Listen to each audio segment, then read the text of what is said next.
Today I'm going to show you how to sign up for submit a course request in Frontline when you want to take a course for credit and you need it to be paid for, or when you want reimbursement for a course. This also includes any workshops that you're taking that require payment.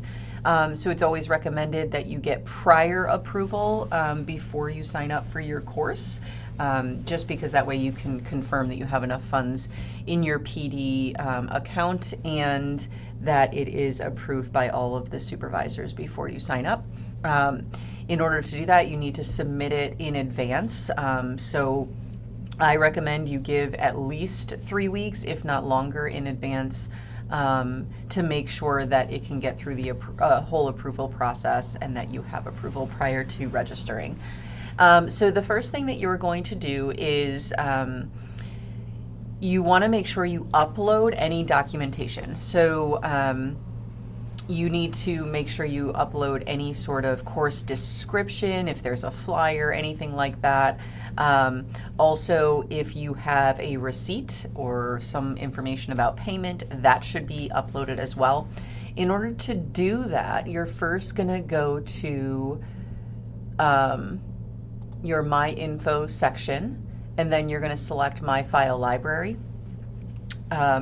Anything that you want to upload needs to be uploaded in a PDF or PNG format, and you should make sure that the title does not have anything in it, any sort of special characters or anything like that. It should just be very simple words. These have all been approved and have gone through, but if yours gets denied for some reason, it is likely because you need to get rid of spaces or some other sort of character. So what you're going to do is you're going to go to Upload File. You select the file that you want to upload, and then you'll click Upload and it'll go right into here. When you're done with that, you're going to go over to Forms, and you're going to select the form that makes the most sense for you. If you're going for graduate credit, you're going to select this one. If you're going for some or other sort of out-of-district workshop, something along those lines, you're going to go with expense out of district. So I'm going to go to graduate credit. There are some directions right up here about information that should be put into the system. And then you're just going to work through everything. So I'm gonna put example. You can add a short description here, but keep in mind you're also going to attach it. If you are requesting a PO and you know the address of where the PO could be sent, please add that in here. Just add something. Your course format, so in this case I'm going to say it's a college class. Any files that you have in your file library will show up here, but they are not attached to this document until you select it. So now this one, I've selected it, it is going to be attached to my document when I send it along to the course approvers. You'll select your start date and your end date. Keep in mind that whatever your end date is, you cannot mark it as complete or anything like that, or receive any sort of payment until after your course end date, at which time you'll upload your certificate, and I'll show you how to do that in a little bit. So next we're going to go to your provider. I'm going to put that it's Castleton University. If it's not on the list, you just add it right here.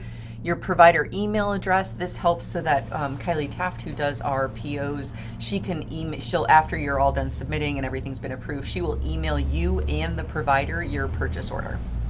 Okay. If you are selecting you can either select that you want your PO number, meaning you want an actual PO, or you want to request reimbursement. Reimbursement is obviously you've prepaid it and you want, I'm just going to see if I can make those. There we go. And you want to get reimbursed.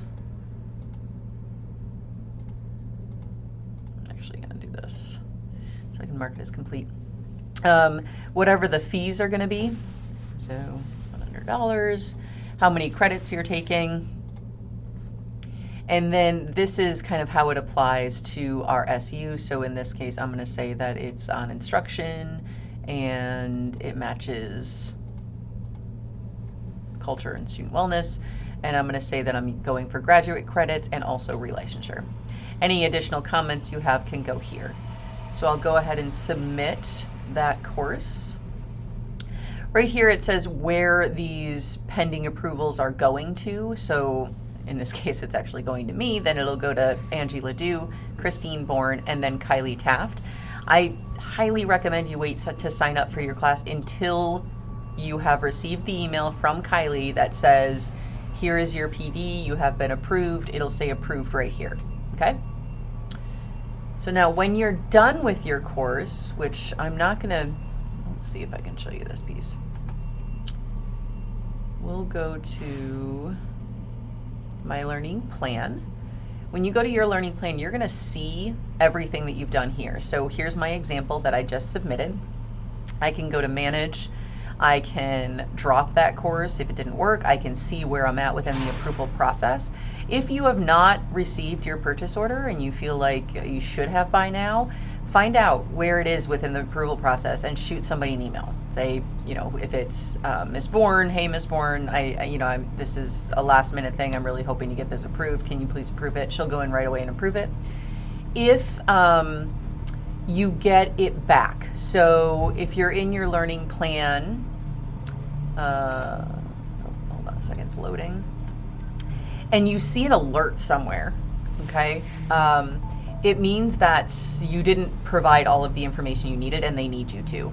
So when you click manage, you'll get that alert, you'll click manage, and then you can revise or resubmit your form with the additional information that they're requesting, and the comment that they have will be listed right here. So let's say I didn't submit any documentation with it.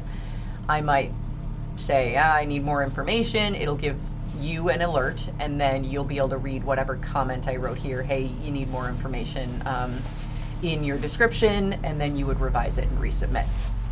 Okay. The other piece to this is when you have finished your course, when your date has come, you have your certificate, you'll upload that to your file library again. Remember, that's right up here under my info and my file library. Then a button will show up right here, and that button is going to say mark as complete.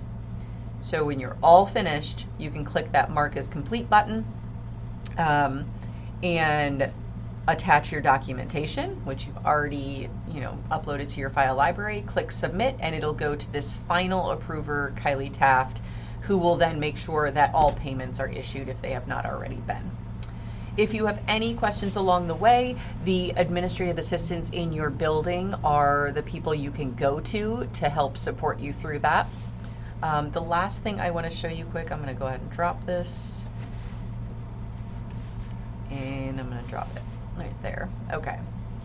So the last thing I want to show you is the form for if it's just a workshop. So I'll go to my forms. I will go to with expense out of district. This form looks a little bit different, but not a huge amount. So if there are additional costs for the workshop or something along those lines, you can add those in here. That's really important. That helps us budget for whatever the cost is going to be for you to take your course. And again, you just click submit and off it goes. If you are attending a workshop with a group of people, each individual person needs to sign up and fill out one of these forms on their own, and you should list the names of those people here. So this would be if you're all attending one workshop and you need one purchase order, you're all registering together. We need these all to be separate, but Kylie will know if you list their names here to connect all of those and issue one purchase order. Again, if you have any questions along the way, you can reach out to your admin assistant in your building. You can reach out to me directly or to your building principals. They also are well versed in the system. Hope you have a great day. Thanks.